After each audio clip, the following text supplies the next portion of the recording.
Okay, so now let's take a look at the devices settings. Just want to show you real quick, if you want to jump back to the home page of the settings application, you can just click on the cog here and that'll take you all the way back. No matter how deep you are into the menus, that'll jump you right back to the home here. So if you jump into devices here, this will enable you to do a number of different things. Essentially, you're managing the devices that are attached to your device. So if you need to install a new device like a printer or scanner, you can do that right here. This will also show you different printers that are currently installed. This connected device area shows you, as you'd expect, all the devices that are currently connected. So you can manage all these devices from here. If you have an external storage device like an SD card, you can actually eject that from here. So if I hit remove, it's going to eject that SD card. Under Bluetooth, this will show you all of the Bluetooth devices that are currently attached to your device, and of course you can add additional ones here. And in mouse and trackpad, you can change a few different settings here. So if you are left-handed, you want to maybe change the left and right configuration on the primary button. You can do that there. You can choose to scroll multiple lines at a time or one screen at a time with the scroll wheel. And then if you choose multiple lines, you can choose how many lines it should scroll at a time. And then this feature here lets you choose to scroll inactive windows. So what this means here is, let me just show you. If I go ahead and snap settings over here, and then we'll snap the documents over here. So settings is the application that is currently active. So I have not clicked into File Explorer, so it's inactive right now. However, I can, with this feature enabled, I can still scroll through this. So if I turn that off, when I hover over this window, it won't let me scroll. I have to click to make it active, and then I can scroll.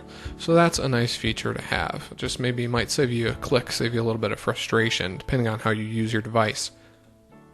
The typing settings here will enable you to manage some of the new typing features that are available in Windows 10. Now this is largely for the virtual keyboard, not for a keyboard that you have attached.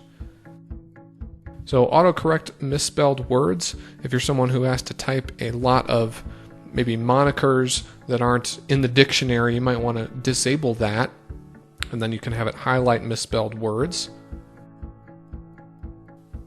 And then you also have text suggestions. So as you're typing on the virtual keyboard, it will show you suggestions for words that you might be intending to use. If you select an automatically suggested word, it will automatically add a space, so you can disable that or enable that. And then if you double tap the spacebar, it will automatically add a period. Again, this is all with the virtual keyboard. The virtual keyboard will play sounds if you have this feature enabled, so let me just go ahead and show you what that sounds like really quickly. So I happen to find that to be a fairly pleasant sound, but you can turn that off if you'd like to. You can have it capitalize the first letter of each sentence, and then if you double tap the shift key, it will automatically capitalize all of the letters. So there's no caps lock button here, you just double tap the shift and then that will go ahead and capitalize all of the letters. And this feature is really helpful if you're using a touchscreen for more advanced features. So if you're using a more advanced application, this might be something good to have enabled. So right now you'll see that I have a number of different keyboard options. So I have this keyboard layout, I have the split keyboard layout, which can be moved and repositioned around the screen. You can also make that larger or smaller. And then since this device has a pen, and actually even if it didn't, this feature would still be available but not as useful. You could actually draw letters and it will try to figure out what the letter is that you are typing. Of course, this is very difficult to do with the mouse, but just giving you a demonstration of what that would look like.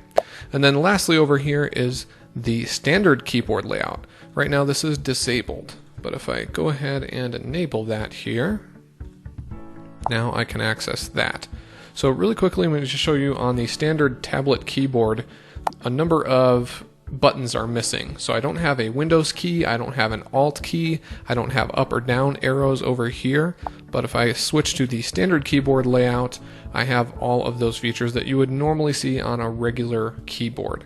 So again, this would be great for those that are using a tablet for more advanced features. Maybe programmers or people doing video or photo editing might need access to all of these buttons.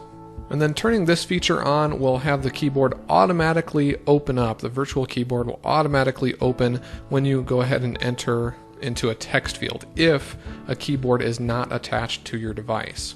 So that could be very helpful. I'm going to go ahead and turn that on actually.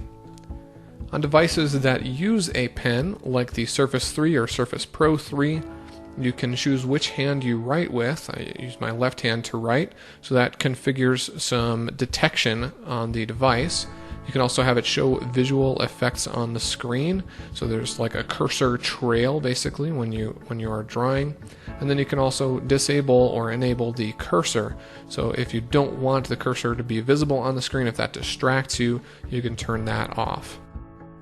And that is it for device settings. Thanks so much for watching.